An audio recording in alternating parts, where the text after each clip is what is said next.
তো আমি জানি তোমাদের মধ্যে অনেকেরই ইন, অন আর অ্যাট এই তিনটি প্রিপোজিশন নিয়ে খুবই সমস্যা হয়। তোমরা গুলিয়ে ফেলো কখন ইন বসাবো, কখন অন বসাবো, আর কখন অ্যাট বসাবো।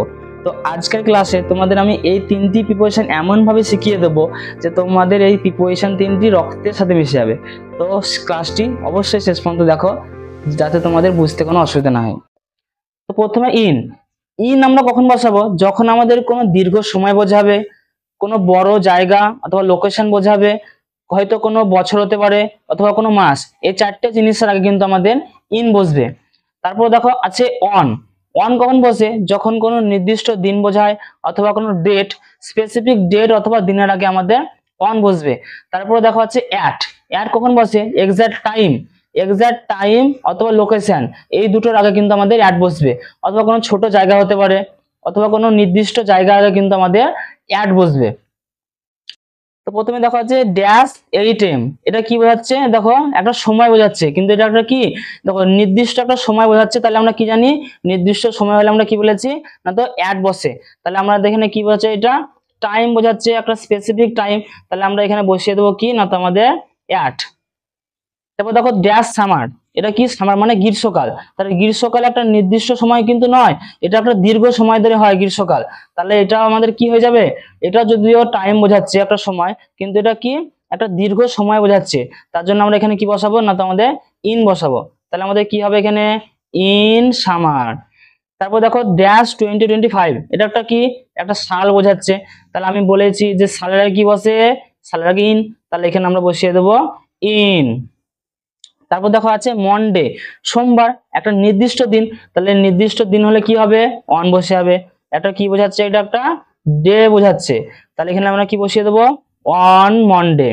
তারপর দেখো আছে ড্যাশ উইকেন্ড, তাহলে উইকেন্ড এটাও একটা নির্দিষ্ট দিন বোঝাচ্ছে। তাহলে আমরা এখানে কি বসিয়ে দেবো? On the weekend. তারপর ড্যাশ নুন, এটা একটা মধ্যাহ্ন সময়, দুপুরবেলা। তাহলে এখানে আমরা কি বসাবো? অ্যাট বসাবো। কারণ আমরা জানি নুনের আগে কি বসে? অ্যাট বসে। কিন্তু মর্নিং এগুলোর আগে ইন বসে। তারপর ধরো ইভিনিং, ইন দা ইভিনিং। কিন্তু এগুলো কিছু ব্যতিক্রম নিয়ম আছে। তাহলে নুন একটা কি বোঝাচ্ছে? আমাদের একটা টাইম বোঝাচ্ছে, তার জন্য আমরা বলবো অ্যাট। তারপর দেখো ড্যাশ এয়ারপোর্ট, এয়ারপোর্ট একটা কি নির্দিষ্ট একটা লোকেশন বোঝাচ্ছে, অর্থাৎ স্পেসিফিক লোকেশন হলে আমরা কি বলেছি না, তো আমাদের বসবে অ্যাট। তাহলে দেখো এখানে কি বোঝাচ্ছে? একটা স্পেসিফিক লোকেশন বোঝাচ্ছে। তাহলে একটা এক্সাক্ট লোকেশনের জন্য আমরা এখানে কি বসিয়ে দেবো? আমরা এখানে বসিয়ে দেবো অ্যাট। তারপর দেখো হচ্ছে দা বাস স্টপ, এটাও একটা এক্সাক্ট লোকেশন। তাহলে নির্দিষ্ট লোকেশন হলে আমরা কি বলেছি? নির্দিষ্ট লোকেশন হলে আমরা কিন্তু অ্যাট বসিয়ে দেবো। তাহলে এখানে আমাদের বসে যাবে অ্যাট দি বাস স্টপ। তারপর ড্যাশ এ রুম, যেমন ধরো আমি এখন একটা রুমের মধ্যে আছি। তাহলে রুমের মধ্যে থাকার কারণে কিন্তু এখানে কি বোঝাচ্ছে? একটা লোকেশন বোঝাচ্ছে, কিন্তু এটা কি একটা বড় লোকেশন, নির্দিষ্ট লোকেশন নয়। তার জন্য এখানে কি বসবে? এখানে ইন এ রুম। তো ড্যাশ দি বাস, এখানে বাস, এখানে একটা মজার জিনিস আছে যে বাসের মধ্যে আমরা কি করতে পারি? বাসের মধ্যে কিন্তু আমরা হাঁটতে পারি, তাই তো? বাসের মধ্যে আমরা হাঁটতে পারি। তাহলে হাঁটার জন্য কিন্তু আমরা কি বসাবো? এখানে অন বসাবো। আর যে জায়গায় আমরা হাঁটতে পারি না, তখন আমরা কি বসাবো? তখন আমরা কিন্তু ইন বসাবো। যেমন ধরো নিচে আছে কার, ড্যাশ দি কার, তাহলে গাড়ির মধ্যে কিন্তু আমরা হাঁটতে পারি না, তাহলে এখানে আমরা কি বসাবো? তাহলে এখানে বসাবো ইন। এই জিনিসটা বুঝতে পারলে যে বাসের মধ্যে কিন্তু আমরা হাঁটতে পারি। যে যানবাহনের ভিতরে আমরা হাঁটতে পারবো তখন আমরা ইউজ করব অন। আর যে যানবাহনের ভিতরে আমরা হাঁটতে পারবো না, মানে ছোট জায়গা হবে, তখন আমরা বসাবো ইন। তারপর ধরো লাস্টে রয়েছে স্যাটারডে ইভিনিং। তাহলে স্যাটারডে ইভিনিং একটা নির্দিষ্ট দিন বোঝাচ্ছে। স্যাটারডে ইভিনিং শনিবারের সন্ধ্যা। তাহলে এখানে বসবে আমাদের কি? অন।